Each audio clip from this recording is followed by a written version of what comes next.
लाल चौक आज वो तिरंगामय हो गया है और उसका रंग बदलकर तिरंगा हो गया है। वहीं आपको बताएं, घोषणा की गई है कि 15 अगस्त को जब देश 75वां स्वतंत्रता दिवस मना रहा होगा, उस दिन आपको बताएं तो वहां हरि पर्वत किला जो है उस पर 100 फीट ऊंचा तिरंगा झंडा लहराया जाएगा।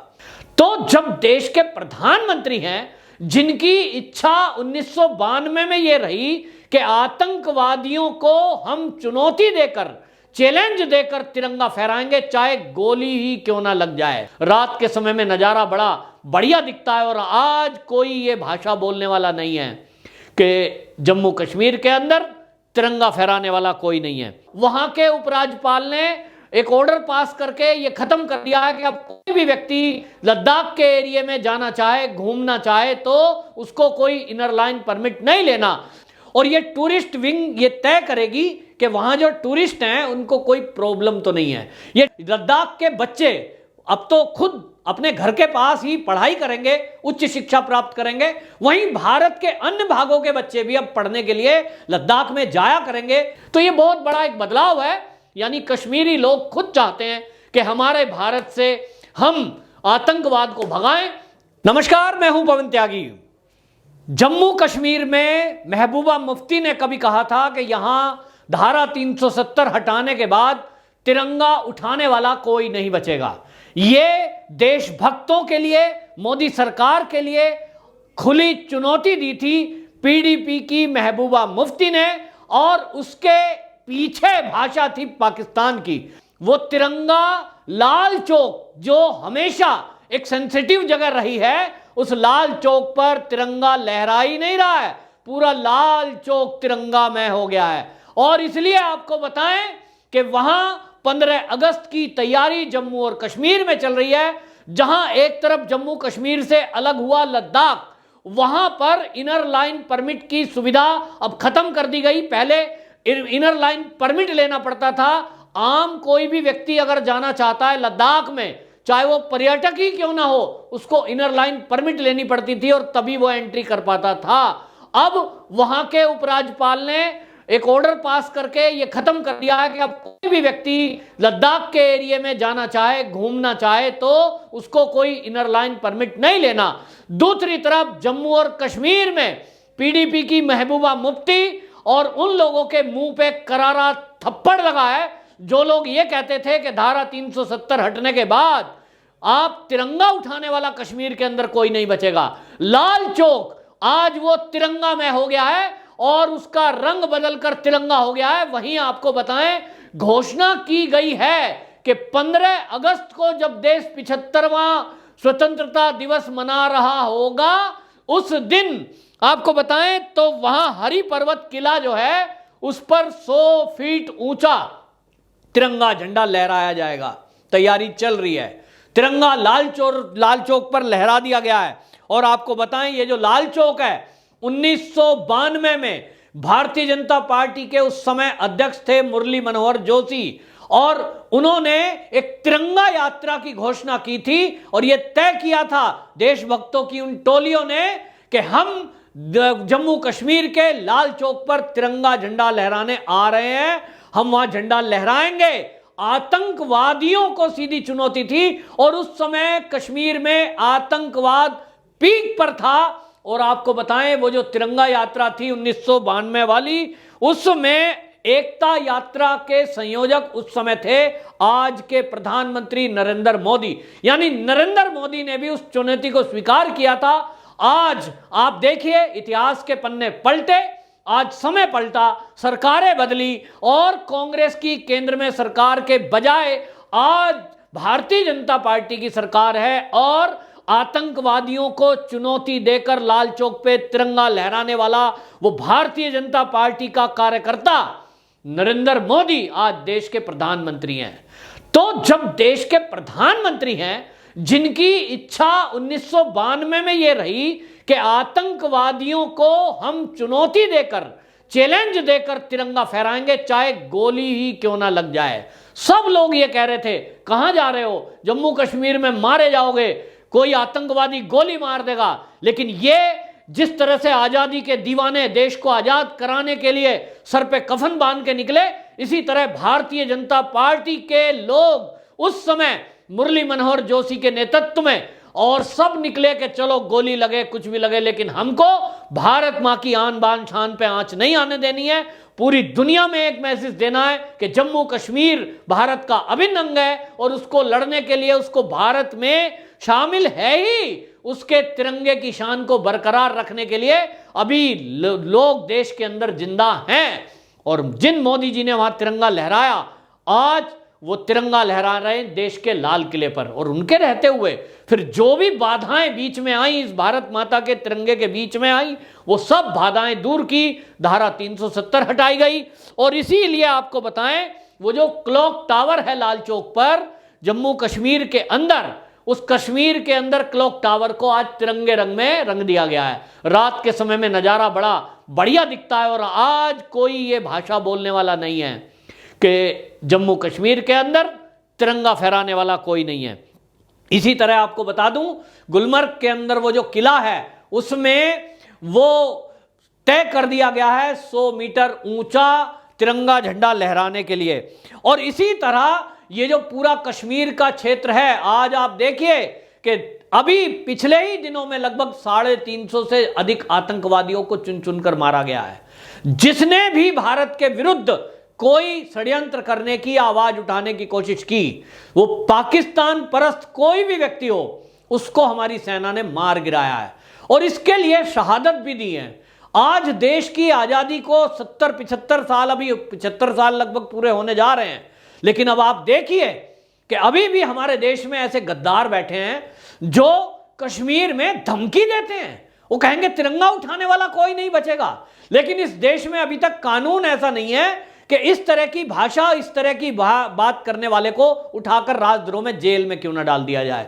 मैं तो कई बार देश के बहुत सारे जो शिक्षाविद हैं, और मैंने भी कई बार इस बात को कहा है कि जो अगर कोई भी व्यक्ति इस देश में भारत सरकार के विरुद्ध कोई षड्यंत्र करता है, कोई देश विरोधी बातचीत बोलता है, इस बोलने पर, उसके षड्यंत्र पर तुरंत एक्शन होना चाहिए और उसको रासुका में निरुद्ध करना चाहिए। देश विरोधी गरीब देशद्रोह उसके ऊपर दर्ज करना चाहिए, और देशद्रोह के भाषा में ये तय कर दो कानून में कि वो जीवन भर जेल से बाहर ना आने पाए।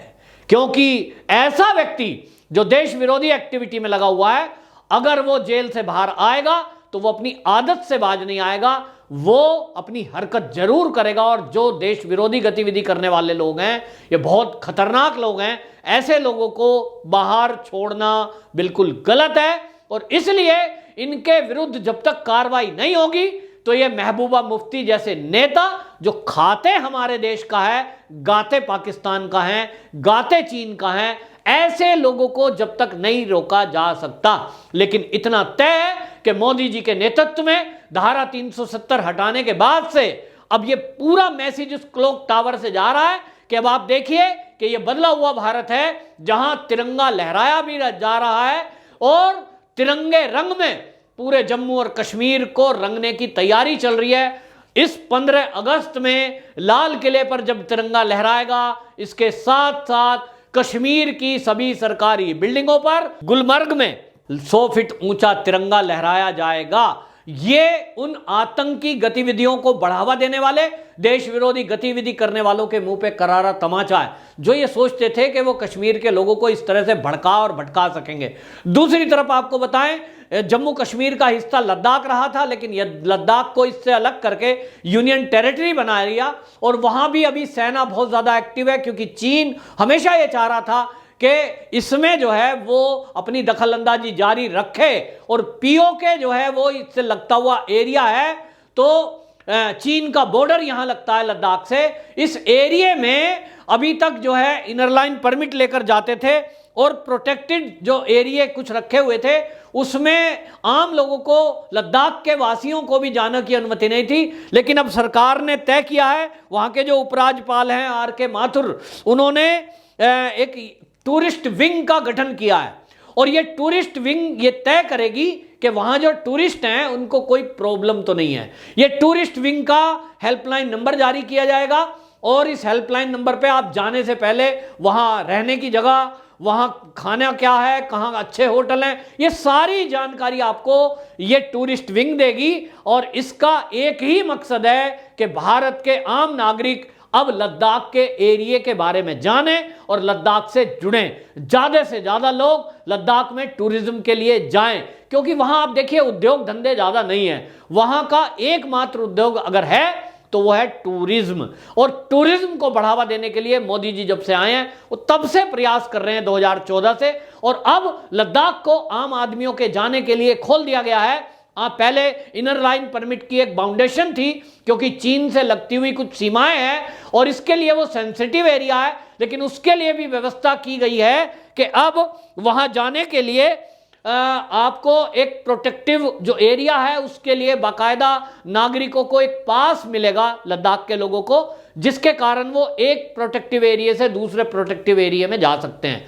तो ये बहुत बड़ी सुविधा लद्दाख के निवासियों के लिए भी सरकार ने की है कि जिससे कि वो एक दूसरी जगह जाने में कोई दिक्कत ना आए, बेरोक टोक वो जा सकें।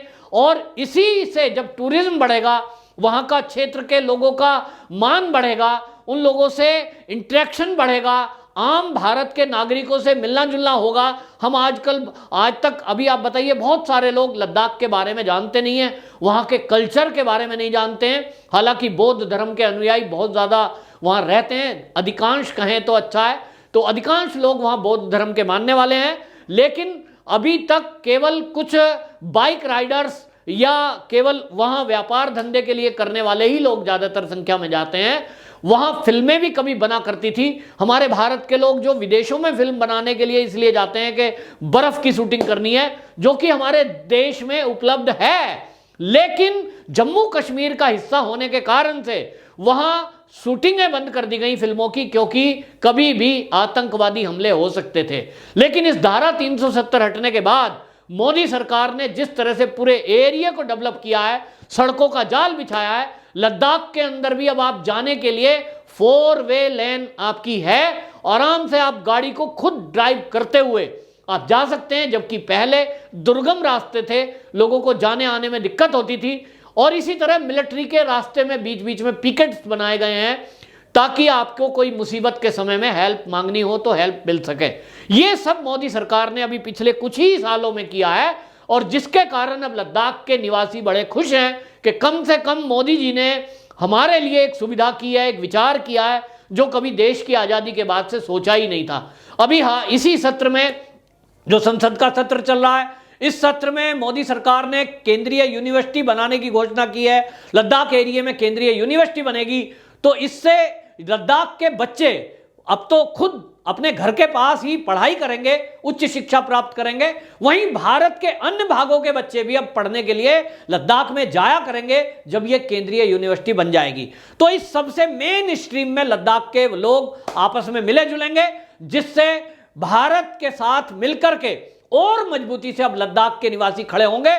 दूसरी तरफ चीन को पटकनी देने का काम भारत की सेना ने किया है, उसको पीछे हटने के लिए मजबूर किया है। सभी पॉइंटों पर जहां जहां विवाद था पेंगोंग झील के आसपास, अब भारत की सीमाएं वो सुरक्षित हो गई हैं, और इसके पीछे भारत की कूटनीतिक जीत थी। जहां एक तरफ मोदी जी ने दुनिया के कई देशों को एक साथ इस काम में मिलाया, वहीं भारतीय सेना ने आपको बताएं चीन को हर उस मुकाबले पे टक्कर दी। चाहे उसने एयरफोर्स खड़ी की तो भारतीय एयरफोर्स ने उसके सामने अपने फाइटर प्लेन खड़े किए, थल सेना खड़ी की तो भारत के थल सैनिक 50,000 की संख्या में वहां जाकर सामने उसके आंखों में आंखें डाल के बात करते थे।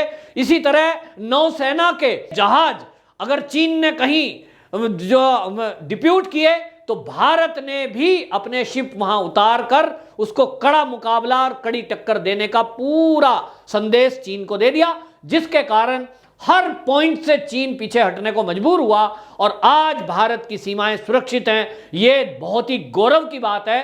देश की आजादी के बाद से ये पहली बार हुआ है कि चीन को मुंह तोड़ जवाब दिया गया और पीछे हटने को मजबूर किया गया। अब से पहले ये इतिहास था कि चीन अगर घुस गया, घुसपैठ कर ली तो कर ली, सेना को खुली छुट्टी नहीं दी जाती थी। और आज मोदी सरकार जब से आई है उनको खुली छुट्टी दी है, जिसके कारण सेना का हौसला बढ़ा हुआ है और सेना कहती है कि हौसला तो सैनिकों का हमेशा बढ़ा हुआ रहता है, लेकिन खाली बिना हथियार के, बिना संसाधनों के युद्ध नहीं लड़े जाते। और इसलिए संसाधन कभी थे ही नहीं। कोई सोच नहीं सकता था कि राफेल भी हमारे पास आएगा, जो दुनिया का बेहतरीन फाइटर प्लेन है। कोई सोच नहीं सकता था भीष्म टैंक जैसा एक टैंक भी हमारे पास होगा, जो दुनिया का बेहतरीन टैंक है। और इसी तरह से युद्धपोत जो शिप हैं वो हमारे पास होंगे, जो आज की डेट में हैं। और इसलिए आज की डेट में सरकार की फुल सपोर्ट सेना के साथ है। कूटनीति के कारण दुनिया की कई बड़ी शक्तियां आज भारत के साथ हैं, जिसके कारण जम्मू कश्मीर और लद्दाख के एरिया में अब तिरंगे के गुणगान हो रहे हैं। तिरंगा में वहां के लोग हो रहे हैं। आतंकवादियों को चुन चुनकर मारने का काम जो हमारे केंद्रीय सुरक्षा बल कर पा रहे हैं, उसके पीछे एक रीजन यह है कि जम्मू कश्मीर के लोग पहले आतंकवादियों को छुपा लिया करते थे, कोई खबर नहीं होती थी कहां गया। लेकिन आज वही कश्मीरी लोग एक एक आतंकवादी की खबर मिलिट्री और सेना तक पहुंचाते हैं, जिसके कारण उनको मारने में सेना को आसानी होती है। तो ये बहुत बड़ा एक बदलाव है।